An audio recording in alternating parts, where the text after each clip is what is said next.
not knowing. He was the richest man in the valley. A widow let a stranger sleep in her barn. The valley was quiet most of the time, but that night it felt even more silent than usual. A heavy storm had covered the sky, and thick black clouds were moving fast over the hills. Strong wind pushed across the open land, bending dry grass and shaking old wooden fences. Lightning flashed again and again, lighting up the lonely ranch that stood at the edge of the valley. This ranch belonged to a widow named Mary Ellen Carter. She was a simple woman living alone since her husband died 2 years ago. Life had not been kind to her after that loss. She worked hard every day, taking care of a few animals, fixing broken fences, and trying to survive with very little help from anyone. That night, she was inside her small house when the storm became worse. Rain hit the roof loudly, like hundreds of tiny stones falling at once. The wind made strange sounds around the corners of the house. Mary sat near the fire, trying to stay warm, when she suddenly heard something outside. At first it was just the wind, but then she heard it again. A weak sound, like someone coughing. She stood up slowly. Her heart became careful and alert. In these parts of the valley, strangers did not always mean safety. Sometimes they were lost travelers. Other times, they were dangerous men running from the law. The sound came again. This time, it was closer. Mary picked up her old lantern from the table. The glass was slightly cracked, but it still worked. She lit it and opened her door carefully. Cold wind rushed inside the house, making the flames shake. She stepped outside. The rain hit her face immediately. It was cold and strong, soaking her clothes within seconds. She pulled her shawl tighter around her shoulders and walked slowly toward the barn. Her boots sank into the wet mud. Every step was heavy. "Hello?" she called out, but her voice was lost in the wind. Only the storm answered her. Then she saw something near the wooden fence. A shape. At first, it looked like a broken sack or maybe fallen equipment, but as she got closer, she realized it was a man. He was lying on the ground, half covered in mud and rain. His clothes were torn, dark from water and dirt. His hat was gone. His face was partly hidden, but she could see he was badly exhausted. Mary stopped walking. Her first thought was caution. A stranger in the middle of a storm was never a small thing. She had heard stories from nearby towns. Stories of robberies, troublemakers, and men who pretended to be injured. She held her lantern higher. The man did not move at first. Then he coughed again, weakly. That sound changed something in her. Slowly, she stepped closer. "Hey," she said carefully. "Can you hear me?" The man tried to lift his head. It was difficult for him. His voice came out broken and dry. "Water, please." Mary looked around. The storm was still strong. No one else was nearby. Only fields, rain, and darkness. She studied him again. He was not reaching for a weapon. His hands were empty. His body looked like it had been through days of travel without rest. There was no strength in him left to cause harm. Still, she hesitated. Helping a stranger was risky, but leaving him outside in this weather could mean death. Mary took a slow breath. "All right," she said at last. "You can't stay out here." She grabbed his arm carefully. He was heavier than he looked, but he was too weak to resist. Slowly, step by step, she helped him stand. His legs almost gave out twice before she finally got him moving. They walked toward the barn. The rain followed them like a curtain, making everything harder to see. The wind pushed against them, but Mary kept going. Finally, they reached the barn door. Inside, it smelled of hay, wood, and animals. It was warm compared to the outside storm. Mary guided him in and helped him sit on a pile of dry straw. She gave him a small bucket of water. His hands shook as he held it, but he drank quickly, like someone who had been lost in a desert. Mary watched him closely. "Stay here," she said firmly. "Just for tonight. If you try anything, I won't hesitate to throw you out." The man nodded slightly. His eyes were tired, almost closing on their own. Mary placed a thin blanket over him. Then she stepped back and looked at him one more time. He looked like just another broken traveler. But what she did not know was this. The man lying in her barn was not an ordinary stranger, and the choice she made tonight would soon pull her into a story she never expected. She locked the barn door and walked back to her house, while the storm continued to roar behind her. And inside the barn, the stranger slowly closed his eyes, hiding a secret that even Mary could not imagine. The storm continued through the night, shaking the valley with loud thunder and sharp flashes of lightning. The wind moved across the empty fields like something alive, and rain kept falling without stopping. Everything outside the barn looked dark and endless. Inside the barn, the air was warmer, but quiet in a heavy way. The stranger lay on the straw where Mary Ellen Carter had left him. The small lantern hanging from a wooden beam gave a weak yellow light, just enough to show his shape. He was still, resting after drinking the water. His breathing was slow, but more stable than before. Mary had returned to her house, but sleep did not come easily. She kept thinking about the man in her barn. Something about him felt strange, even though she could not explain it. She had seen many travelers before, but none like this one. After some time, she stood up again. "I should check on him," she whispered to herself. She took her lantern once more and walked back outside. The storm had not fully stopped, but the rain was lighter now. The ground was still wet and slippery, and cold air moved across her face. She reached the barn and unlocked the door carefully. Inside, the stranger had not moved much. He was still resting, but now his face looked a little calmer. Mary stepped closer quietly so she would not wake him suddenly. As she approached, she noticed something. His right hand was slightly open, resting near his side, and on that hand, there was a mark. Mary paused. She lifted the lantern slowly, bringing the light closer. The mark was not a normal injury. It was shaped like a symbol, dark, old, and clearly not recent. It looked like something that had been burned or branded into the skin long ago. Mary's heart tightened a little. She had seen marks like this in stories told by travelers in town. Some said it belonged to outlaw groups. Others said it was connected to powerful men who operated in secret, far from the law. She did not know what was true, but she knew one thing: this was not ordinary. The stranger shifted slightly in his sleep, and Mary quickly stepped back, hiding her reaction. She did not want him to wake up and see her staring at his hand. Still, her mind was now full of questions. Who was this man? Why did he have that mark? And how did he end up lying alone in the middle of a storm near her ranch? She looked at his face again. He did not look like a violent man. Even in sleep, his expression was calm, almost tired in a human way. That made the mystery even deeper. Mary decided not to ask questions yet. Not until he was strong enough to talk. She quietly placed a small piece of cloth near him and left a little more water beside the straw.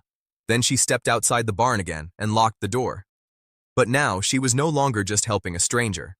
She was holding on to a secret. That morning, the storm finally began to weaken. The sky turned lighter, and soft gray clouds moved away from the valley. Birds slowly returned to the trees, and the land began to look peaceful again. Mary woke early and checked the barn again.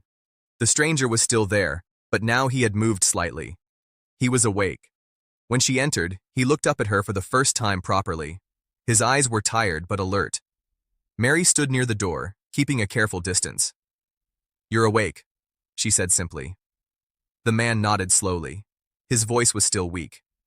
"I owe you my life," he said. Mary did not respond right away.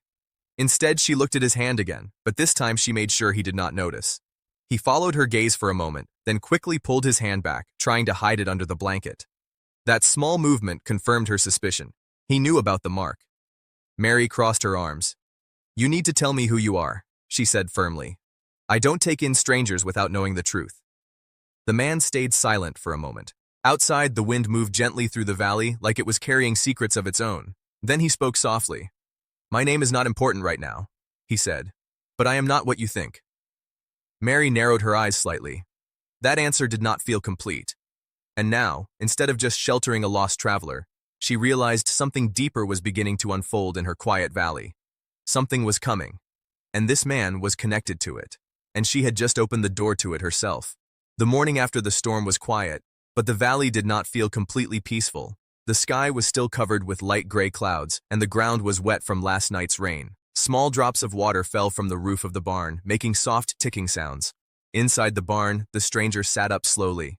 His body was still weak, but he was stronger than before.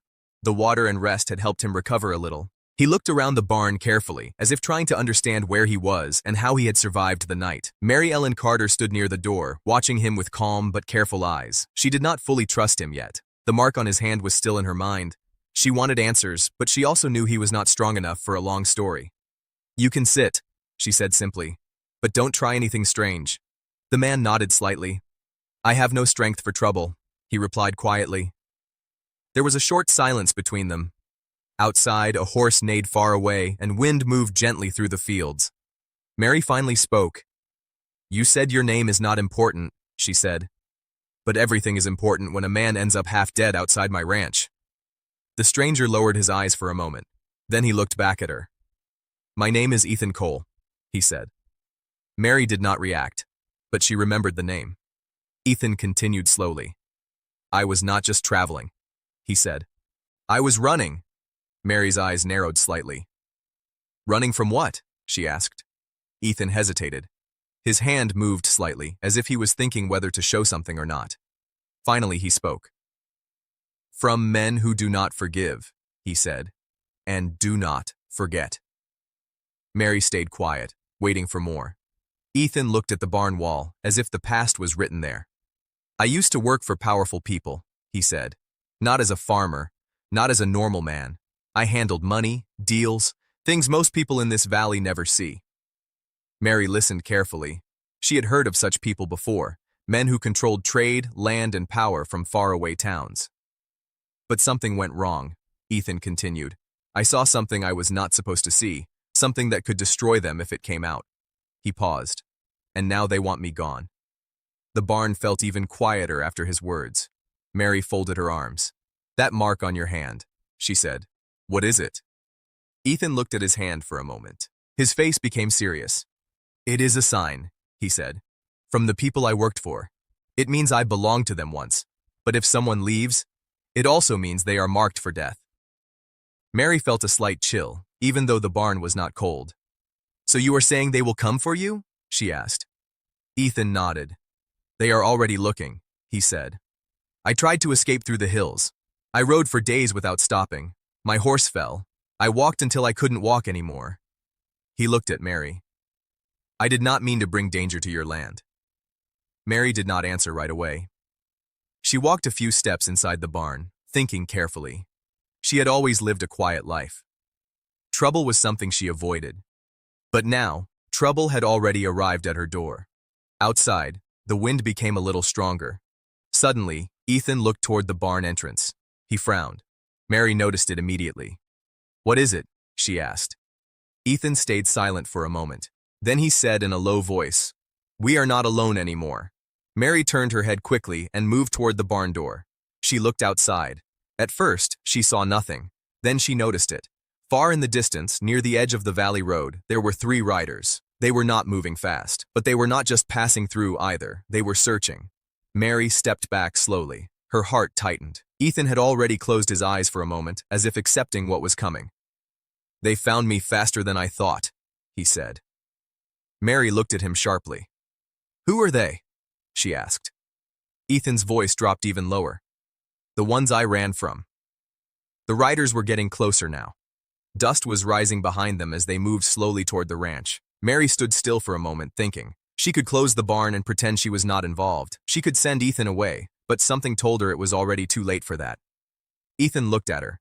"You should not be part of this," he said quietly. Mary did not move. Instead, she slowly walked toward the barn door and looked outside again. The riders were closer now, and one thing was clear. Ethan Cole's past had finally caught up with him, and it was now arriving at her ranch. The valley felt different that afternoon. The calm morning had slowly turned into something tense and uncertain. The sky was still gray, but now it looked heavier, like it was holding something back. The wind moved slowly across the open fields, and even the birds seemed quieter than usual. Inside the barn, Ethan Cole stood near the wall, weak but alert. He could feel it clearly now. The riders were close. Too close. Mary Ellen Carter stood near the barn door, her face serious. She was not a woman used to danger, but she was also not someone who panicked easily. Life had already tested her in many ways after her husband's death, but this was different. This was something she had never faced before. Ethan spoke quietly. "They will not stop," he said. "If they find me here, they will burn everything in their way." Mary looked at him. "And what do you expect me to do?" she asked. "Just hand you over?" Ethan lowered his eyes. "I expect you to stay safe," he replied. "That is all." Mary stayed silent for a moment. Then she slowly walked outside the barn. Ethan watched her carefully, not knowing what she would decide. Outside, the dust on the road was rising again. The riders were very close now. Mary stepped forward, standing in the open space between the barn and the house. She held no weapon. Only her lantern, even though it was daytime. Her hands were steady, but her heart was not completely calm. The 3 riders finally stopped near her ranch. They were dressed in dark coats, their hats pulled low. They looked like men who did not travel for peace. One of them moved slightly ahead of the others. "We are looking for a man," the leader said. Mary did not step back. "No one here but me," she answered clearly. The man looked past her toward the barn. "I think you are lying," he said. The air became heavier. Inside the barn, Ethan could see everything through the cracks in the wood. His body tensed. He knew what would happen if they came inside. The rider moved his horse a little closer. "Tell us where he is," the man said, "and we will leave quickly." Mary's grip on the lantern tightened slightly. "This is private land," she said. "You have no right to be here." The rider gave a short laugh. "Rights don't matter in this valley," he said. "Only power does." For a moment, everything became still. Then Ethan stepped out of the barn. Mary turned quickly. "I told you to stay inside," she said firmly. But Ethan shook his head. "I cannot let you stand alone," he said. The rider saw him immediately. The leader smiled coldly. "There he is," he said. "Ethan Cole." Mary looked between them. Now she understood fully. These men were not just strangers. They were hunting him like an animal. Ethan spoke to the riders. "It is over," he said. "I am not going back." The leader slowly dismounted his horse. "You don't decide that," he said. "You belong to them." Ethan looked at him directly. "I belong to no one." The tension grew stronger. Mary stepped forward slightly, surprising everyone. "He is not your prisoner," she said. "Not here." The riders looked at her like she was speaking something foolish. The leader raised his hand slightly. "You are protecting a man who will bring you nothing but trouble," he said. Mary did not move. "I know what I am doing," she said. Inside Ethan's eyes, something changed. For a long time, he had been running alone. No one had stood in front of danger for him before. Not like this. The leader signaled his men, but before they could move, Ethan spoke again. "There is something you do not know," he said. The riders paused. Ethan continued. "The truth I carry, it is not just about money or betrayal. It is about how powerful men steal land, lives, and silence anyone who speaks." The leader's face tightened. Ethan looked at Mary for a moment, then back at them. "If I disappear, the truth disappears with me." For the first time, the riders hesitated. Mary understood something deeper now. This was not just about one man running away. This was about something much bigger. The leader slowly stepped back toward his horse. "This is not finished," he said. Then the riders turned and began to leave, disappearing into the dust of the valley road. Silence returned slowly. Ethan stood still, breathing heavily. Mary looked at him. "You brought danger here," she said. Ethan nodded. "Yes," he said quietly. Then Mary added, "But you also brought the truth." Ethan looked at her, surprised. Mary turned toward the barn. "I don't know what happens next," she said. "But you are not leaving until I decide otherwise." Ethan stood there, watching her walk away. For the first time in a long while, he was not alone, and in the quiet valley, a widow who once lived a simple life had now stepped into a story far bigger than she ever imagined, a story that was still not over.